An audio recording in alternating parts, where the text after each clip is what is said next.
নমস্কাৰ অসমৰ ৰাইজ সকলোকে পুনৰবাৰ নতুন এটা ভিডিঅ'লৈ মই ৰাহুলকে আন্তৰিকভাৱে স্বাগতম জনাইছোঁ। আপোনালোকে এতিয়া সকলোৰে মুখে মুখে নিশ্চয় এটা কথা শুনি আছে যে চেঞ্চাছ 2027। চ' এই চেঞ্চাছ 2027 কি হয় সেই বিষয়ে এই ভিডিঅ'ত আলোচনা কৰিম। আৰু এজন গণনাকাৰী যেতিয়া আপোনালোকৰ ঘৰলৈ যাব আপোনাক কি প্ৰশ্ন কৰিব সেই বিষয়ে মই জনাম আপোনালোকক। চ' চেঞ্চাছ এই 2027 বৰ্ষৰ যি চেঞ্চাছ হ'ব এই চেঞ্চাছটো হ'ব লাগিছিলে 2021 চনত। যি কৰোণা ভাইৰাছৰ আতংকৰ বাবে কি হ'ল চেঞ্চাছটো অকণমান পিছুৱাই দিলে ভাৰত চৰকাৰে। চ' এতিয়া আমাৰ দুটা ফেজত চেঞ্চাছ সম্পন্ন হ'ব, ভাৰতৰ লোকপিয়ল সম্পন্ন হ'ব। চ' প্ৰথমটো হ'ব আপোনাৰ গৃহ তালিকা বা গৃহ লোকপিয়ল, তাৰপিছতটো হ'ব জনগণনা। ঠিক আছে, এতিয়া আমি মই আপোনালোকক স্পেচিয়েলি জনাম যে যেতিয়া এজন গণনাকাৰী বা ইংৰাজীত এনুমেৰেটৰ বুলি কোৱা হয়, এনুমেৰেটৰ এগৰাকী যেতিয়া আপোনাৰ ঘৰলৈ যাব তেখেতসকলে এটা মোবাইল লৈ যাব আৰু মোবাইলত এটা এপ্লিকেশ্যন আছে যিটো চৰকাৰী এপ্লিকেশ্যন হয়।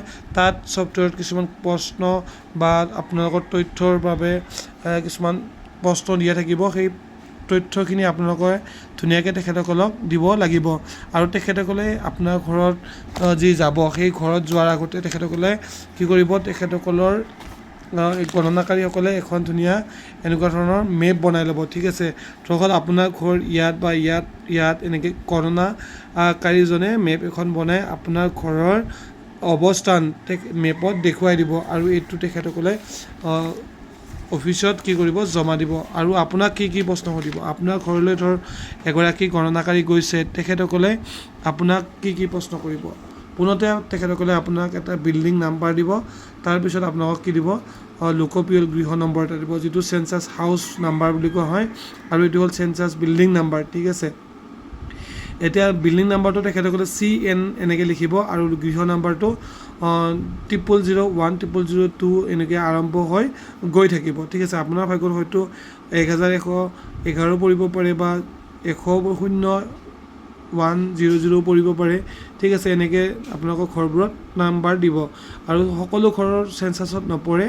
আপোনালোকৰ কেনেকুৱা ধৰণৰ ঘৰ চেঞ্চাছত পৰিব তেখেতসকলে আপোনালোকক জনাব। যেনে ভঁৰাল ঘৰ আপোনালোকৰ চেঞ্চাছ ঘৰত পৰিব, আপোনালোকৰ যদি কাউ ছেট আছে, গোহালি ঘৰ আছে, গোহালি ঘৰটো আপোনালোকৰ চেঞ্চাছ হাউচত পৰিব।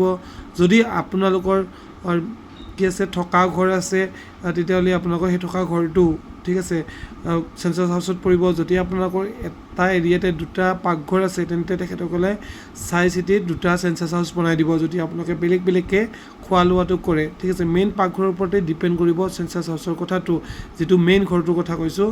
বাকী আপোনালোকৰ যদি গাড়ী ৰখোৱা ঘৰ ডাঙৰকৈ চালি তালি দিয়া আছে, তলৰ ফ্ল'ৰটো আছে বা বেৰটো আধা দিয়া থাকিলেও সেইটো চেঞ্চাছ হাউচত পৰি যাব। এতিয়া প্ৰথম প্ৰশ্নটো আপোনালোকক কি কৰিব, এই দুটা দিলে। ঠিক আছে, তাৰপিছত আপোনালোকৰ লোকপিয়ল গৃহৰ মজিয়া বেৰবোৰ চাব। এতিয়া বেৰবোৰ কেনেকুৱা, মজিয়াখন কেনেকুৱা, এনেকুৱা ধৰণৰ এইকেইটা অপশ্যনৰ ভিতৰত তেখেতসকলে ভৰাব। বেৰখন কেনেকুৱা, এইকেইটা অপশ্যনৰ ভিতৰত ভৰাব।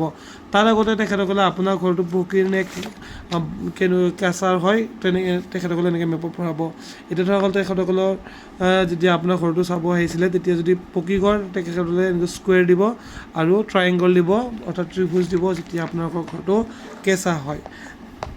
তাৰপিছত নেক্সট প্ৰশ্ন আপোনালোকক এইটো প্ৰশ্ন কৰিব, লোকপিয়ল গৃহৰ মজিয়াটো কৰাৰ পিছত আপোনালোকৰ লোকপিয়ল গৃহৰ ওপৰৰখিনি কথা সুধিব, ছালটো কেনেকুৱা বা বেৰবোৰ কেনেকুৱা, ছাল কেনেকুৱা, ছাল মানে বুজিব পাৰিছে ন, ৰুফ বুলি কোৱা যিটো ওপৰত থাকে ঘৰৰ। তাৰপিছতে আপোনালোকক সুধিব লোকপিয়ল গৃহৰ ব্যৱহাৰ কেনেকুৱা ধৰণৰ ব্যৱহাৰ কৰে। তাৰপিছত এইখিনি ইয়াতে 8 নম্বৰত আপোনালোকক সুধিব।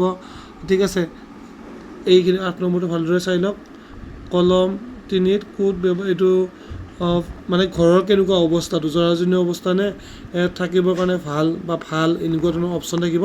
ঘৰটোৰ অৱস্থা ইয়াতে আপোনালোকক তেখেতসকলে ভৰাই দিব। তাৰপিছত পৰিয়ালৰ সদস্যৰ সংখ্যা, টোটেল পৰিয়াল কেইটা আছে সেইটো দিব। তাৰপিছত এই পৰিয়ালত নিয়মিতভাৱে ব্যৱহাৰ কৰা লোকৰ মুঠ সংখ্যা, বাস কৰা লোকৰ সংখ্যা এইটো কৈ দিলোঁ। পৰিয়ালৰ মুৰব্বীজনৰ নাম সুধিব আৰু এটা মোবাইল নাম্বাৰ গণনাকাৰী আপোনালোকৰ পৰা বিচাৰিব। খোৱা পানীৰ উৎসৰ কথা সুধিব। তাৰপিছত আপোনালোকৰ পৰিয়ালৰ মুৰব্বীৰ নাম সুধিলে, তাৰপিছত আপোনাৰ খোৱা পানীৰ উৎসৰ কথা সুধিব, তাৰপিছত শৌচালয়ৰ প্ৰকাৰ কেনেকুৱা হয়, আপোনালোকৰ শৌচালয়টো কেনেকুৱা ধৰণৰ তেখেতসকলে সুধিব। ঠিক আছে, এতিয়া মই অকণমান ইয়াতে উল্টা পুল্টাকৈ হৈ আছে, মই এইটো পিছত আহিছোঁ। তাৰপিছত আপোনালোকক সুধিব আপোনালোকৰ লিংগ সুধিব, তাৰপিছত জাতি আপোনালোকৰ, যিহেতু এইটো চেঞ্চাছটো ফাৰ্ষ্ট জাতি ৰিলেটেড হ'ব, আপোনাৰ কোন জাতিৰ হয়, ঠিক আছে, সেই জাতিটোৰ কথা সুধিব। OBC ST SC যি হয় সেইটো ভৰাব। তাৰপিছতে আপোনালোকক সুধিব ঘৰটো মালিকানীৰ স্থিতি, ভাড়া ঘৰ নে নিজা ঘৰ নে বা অন্য ঘৰ, এইখিনি অপশ্যনটো আপোনালোকে চাই লওক। তাৰপিছত বাস কৰা কোঠালিৰ সংখ্যা সুধিব, যিটো ডুৱেলিং ৰুম বুলি কোৱা হয়। তাৰপিছত এই পৰিয়ালটোত বাস কৰা বিবাহিত মেৰিড কাপল কিমান আছে, খোৱা পানীৰ প্ৰধান উৎস কেনেকুৱা, তাৰপিছত আপোনাক সুধিব প্ৰাপ্ত খোৱা পানীৰ উৎস, তাৰপিছত সুধিব পোহৰৰ প্ৰধান উৎস, বিজুলী, আপোনাৰ কেৰাচিন, সৌৰ চ'লাৰ আছেনে নাই, এনেকুৱা ধৰণৰ প্ৰশ্ন সুধিব। তাৰ 20 নম্বৰ শৌচালয়ৰ উপলব্ধতা, তাৰপিছত সুধিব 21 নম্বৰ প্ৰশ্নত আপোনালোকক সুধিব শৌচালয়ৰ প্ৰকাৰ, তাৰপিছত আপোনাৰ 22 নম্বৰত আপোনাক সুধিব পেলনীয়া পানীৰ নলাৰ ব্যৱস্থা আছেনে নাই, তাৰপিছত 23 নম্বৰ সুধিব চৌহদৰ ভিতৰত গা ধোৱাৰ ব্যৱস্থা আছেনে নাই, তাৰপিছত আপোনালোকক সুধিব ৰান্ধনী ঘৰৰ ব্যৱস্থা, ৰান্ধনী ঘৰত অৰ্থাৎ LPG বা PNG ব্যৱস্থা কি আছে এইটো সুধিব। ৰন্ধন আপোনালোকক বেছিকৈ কিহেৰে কৰে, ৰন্ধনৰ প্ৰধান আহিলা তাৰমানে ইন্ধন কি হয়, খৰিৰে নে আপোনালোকে, এইকেইটা অপশ্যন থাকিব, চাই লওক। এইকেইটা আপোনাৰ খৰি, শস্যৰ পেলনীয়া, গোবৰ, পিঠা এইবিলাক থাকিব। তাৰপিছত আপোনালোকৰ নেক্সট প্ৰশ্ন সুধিব ৰেডিঅ' TV আছেনে নাই, দূৰদৰ্শনৰ কথা সুধিব, তাৰপিছত ইণ্টাৰনেট উপলব্ধতা কিহেৰে কৰে, লেপটপ কম্পিউটাৰ আছেনে নাই, যদি আছে তাতে আছে বুলি দিব, নাইলে নাথাকিলে নাই বুলি দিব। তাৰপিছত telephone number, mobile number, smartphone আছেনে নাই, তাৰ চাইকেল, স্কুটাৰ, মটৰ চাইকেল আছেনে নাই, তাৰপিছত কাৰ, জীপ আছেনে নাই। তাৰপিছত সুধিব আপোনালোকক পৰিয়ালটোৰ ব্যৱহাৰ কৰা প্ৰধান খাদ্য শস্য কি, এইটো অসমত চাউলে হয়, চাউল বা ভাত এইটো আৰু। তাৰপিছত আপোনালোকৰ টেলিফোন, এইখিনি চাইকেল, মটৰ আছেনে, কাৰ আছেনে নাই, এইখিনি আপোনালোকক প্ৰশ্ন কৰিব। চ' যদি ভিডিঅ'টো ভাল লাগিলে আপোনালোকে এটা লাইক কৰি দিব আৰু আপোনালোকে সকলোৱে এনেধৰণৰ সকলক সহযোগ কৰিব বুলি আশা ৰাখিছোঁ। ধন্যবাদ।